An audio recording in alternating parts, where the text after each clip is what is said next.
2,55,464 మంది వాలంటీర్లను అభినందిస్తూ వారికి నగదు బహుమతిగా 392 కోట్ల రూపాయలు నా తమ్ముళ్లకు నా చెల్లెమ్మలకు ఇవ్వడానికి మీ అన్న సంతోషపడతా ఉన్నాడు అని చెప్పి కూడా గర్వంగా చెప్తా ఉన్నాను ఈ సందర్భంగా.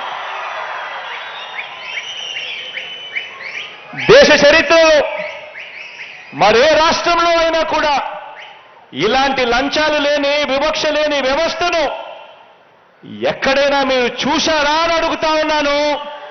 ప్రతి ఇంట్లోనూ వెళ్ళి అడగండి, ప్రతి అక్కచెల్లెమ్మకు చెప్పండి, ప్రతి అన్నదమ్ముడికి చెప్పండి, ప్రతి రైతన్నకు చెప్పండి. ఇలాంటి వాలంటీర్లు ఎక్కడైనా ఉన్నారా? ఇలా లంచము లేని వ్యవస్థను ప్రోత్సహించే ప్రభుత్వాలు దేశంలో ఎక్కడైనా ఉన్నాయా అని చెప్పి అడగండి. మన ప్రభుత్వం రాకమునుపు ఎవరైనా కూడా ప్రభుత్వం నుంచి ఇచ్చే 1 రూపాయి ఎటువంటి లంచము, ఎటువంటి అవినీతి, ఎటువంటి వివక్ష లేకుండా ప్రజల చేతుల్లోకి చేరగలుగుతుందా అని ఎవరైనా అడిగితే ఎవ్వరూ కూడా ఇది జరిగే పని కాదు అని చెప్పే పరిస్థితి.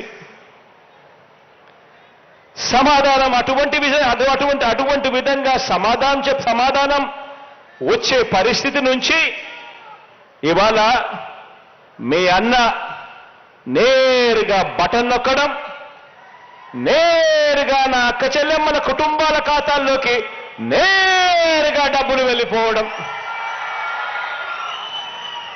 లంచాలు లేకుండా వివక్ష లేకుండా ఏకంగా ఈ 58 నెలల పాలనలో మీ అన్న ప్రభుత్వం అక్షరాల ఇప్పటిదాకా 2,55,000 కోట్ల రూపాయలు నేరుగా నా అక్క చెల్లెమ్మల కుటుంబాల ఖాతాల్లోకి జమ చేయగలిగాము.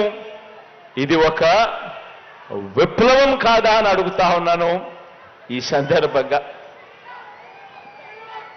ఇక ఈ 2,55,000 కోట్లకు నాన్ డీబీటీ పథకాలు అంటే ఇళ్ల పట్టాలైతేనేమి, సంపూర్ణ పోషణమైతేనేమి, గోరుబొద్దైతేనేమి, ట్యాబులైతేనేమి, విద్యా కానుకైతేనేమి, ఇలాంటి కార్యక్రమాలను కొరకు మరో 1,07,000 కోట్ల రూపాయలు నాన్ డీబీటీగా కూడా ఇచ్చాము ఇప్పటిదాకా.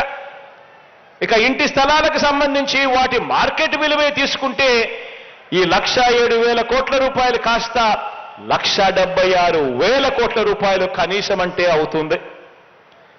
ఇంత సొమ్ము పేదల చేతుల్లోకి నేరుగా ఈరోజు కనిపిస్తా ఉంది.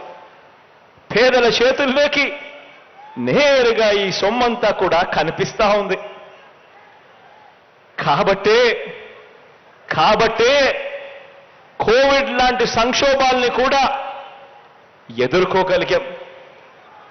కేంద్రం నుంచి తగ్గిన ఆదాయాన్ని కూడా తట్టుకోగలిగాం.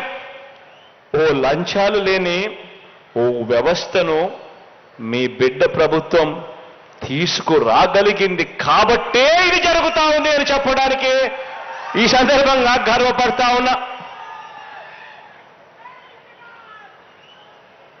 ఆలోచన చేయమని అడుగుతా ఉన్నా. ఎందుకనంటే అదే రాష్ట్రం, అదే బడ్జెట్, అప్పులు కూడా తెచ్చింది అప్పటి గ్రోత్ రేట్ కన్నా అప్పుల గ్రోత్ రేట్, మన ప్రభుత్వంలో గ్రోత్ రేట్, అప్పుల గ్రోత్ రేట్ తక్కువ. మరి అదే రాష్ట్రం, అదే బడ్జెట్ మారిందల్లా కేవలం ముఖ్యమంత్రి